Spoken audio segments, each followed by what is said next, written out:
Sudarlun, hujan deras yang turun berturut-turut selama 2 hari di kota Banda Aceh menyebabkan sejumlah kawasan di kota Banda Aceh tergenang.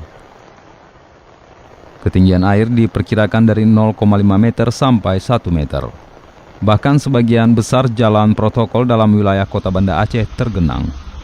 Dari sejumlah video warga yang beredar di media sosial dan aplikasi chatting WhatsApp, terlihat air yang cukup deras menerjang sejumlah kawasan di Banda Aceh.